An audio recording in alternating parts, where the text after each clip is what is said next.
This week, the US and Israel have launched an illegal war of aggression against Iran amid so-called peace negotiations, killing at least 1,230 people since Saturday, February 28th. Iran responded to the initial bombings by targeting multiple US military bases that surround its borders in neighboring countries. Iran targeted the UAE, Kuwait, Qatar, Bahrain, Israel, Jordan, Cyprus, Oman, Abu Dhabi, and Saudi Arabia. The UAE is the banking hub of West Asia. Its dictatorial monarchy is deeply intertwined with the Western financial system. Iran is making decisive moves to ensure that the economies of the US and US allied regimes are hit hard in response to the blatant imperialism of the West. Ayatollah Ali Khamenei, the leader of Iran, was killed in a joint US-Israeli airstrike that hit his compound on Saturday, the first day of the war. He was in his office because he did not want to flee. He chose to die the death of a martyr. He was 86 years old. Mojtaba Khamenei has been selected as the next supreme leader of Iran. Ali's anti-nuclear fatwa is null and void, and so the possibility of Iran actually developing a nuclear deterrent is on the table. Children are being buried underneath rubble in Tehran, just like the children of Gaza. These attacks against school children were taken from the Gaza Holocaust playbook. It's all the United States and Israel know is child killing. UNESCO has condemned the US-Israeli bombing of multiple elementary schools as, quote, grave violations of international law. Israel has invaded Lebanon again and continues to bombard Gaza. The Israeli military issued a forced displacement order on Wednesday for all of southern Lebanon, prompting tens of thousands of residents to flee their homes and communities under threat of bombing. Israel is using the Gaza Holocaust playbook against the Lebanese now. Under the cover of the US-Israeli war of aggression against Iran, Israeli settlers are also terrorizing Palestinian villages.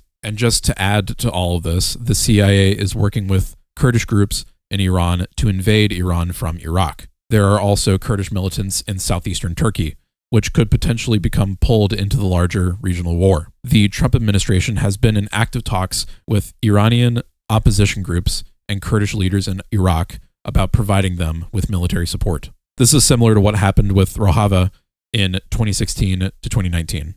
The YPG in Syria and the PJAK in Iran are both branches of the PKK. It's one movement artificially backed by the US and Israel. PJAK joined the Kurdish coalition that called for Khamenei's overthrow last week.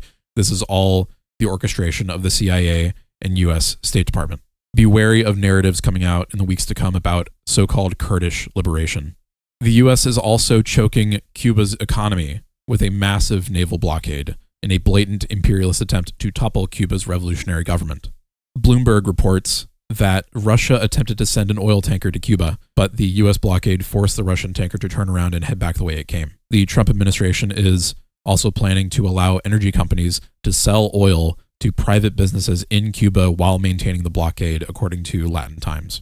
What is the United States' objective in all of this? To answer this question, we have to go back to November of 2001, where former commander of NATO's forces in Europe, Wesley Clark, met with a senior military officer in Washington who told him the Bush administration's plan to attack 7 countries in 5 years, Iraq being the first, with military actions against Syria, Lebanon, Libya, Somalia, Sudan, and Iran to follow. This was immediately after the September 11th attacks, which many over the years have observed the US used as a pretense for wars of aggression and invasion in West Asia. The United States blamed the September 11th attacks on the Iraqi government, even though there was no credible evidence of their supposed connection. The US also claimed that Saddam had obtained quote-unquote weapons of mass destruction, or WMDs. In 2000, Saddam Hussein announced that Iraq refused to sell oil for American dollars. In 2003, the US invaded Iraq, toppling the government and executing Saddam Hussein. Iraqi oil immediately returned to the dollar market, and WMDs were never found. And the US maintains several military bases in Iraq to maintain their control over their resources. An estimated over 500,000 Iraqis were killed by the United States in the invasion. And in 2009, Muammar Gaddafi, leader of Libya, announced that Libya refused to supply oil in American dollars and later in euros. Gaddafi nationalized their oil industry as well and planned to introduce the gold dinar into circulation using an alternative to the Euro-American dollar system. In 2011, US-led NATO forces bombed and destroyed Libya, executing first Gaddafi's family, including his children and grandchildren, via airstrike, and later himself. Today, Libya is in ruins with open-air slave markets.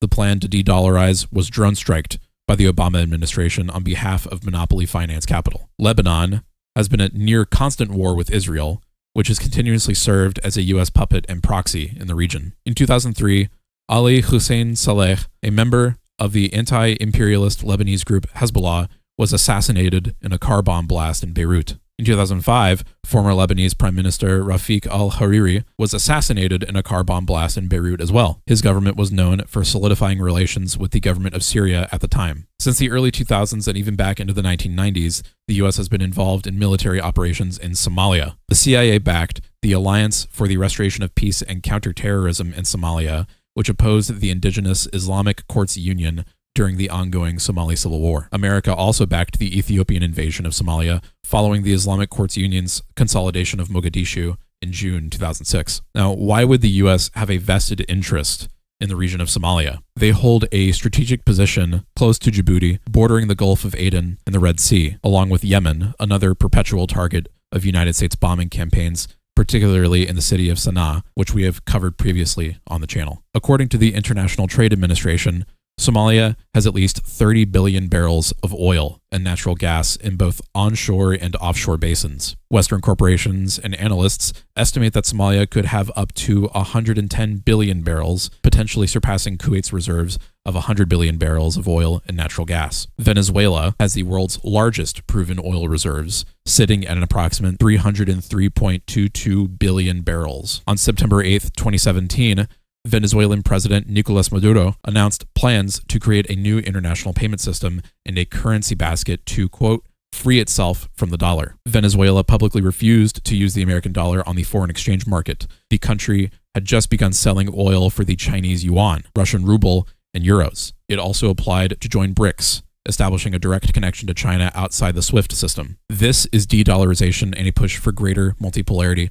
in the global order. On January 3rd, 2006, the U.S. airstruck Venezuela, and American special forces kidnapped Maduro, the leader of a sovereign country. American Senator and imperialist warmonger Ted Cruz stated, quote, now everyone is our enemy. Russia and China, Colombia and Cuba, Iran and North Korea, they all look to the United States and fear America, because our military did something on January 3rd that no other country is capable of doing, unquote. The goal is the imperialist control of resources, to dominate foreign markets and enrich their cannibalistic pedophilic bourgeois class.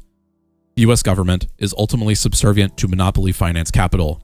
Anytime there are resources to plunder in the global south, the United States will find a way to justify invasions, bombings, child killing, and assassinating sovereign leaders. The United States empire and its vassal states represent an existential threat to humanity. This is why it is of the utmost importance to support the anti-imperialist struggles of the global south against the US and its vassal states. We anti-imperialist Marxists must contend with reality. We must analyze things as they are and work within the constraints of the real world. The transition to socialism will be a long and difficult and non-linear path. It will not fall from the sky and save us like some messiah. To suggest magical and utopian solutions to the primary contradiction of Western imperialism and finance capital is foolish and reeks of the stench of petty bourgeois middle-class armchair theorizations. This system cannot be reformed.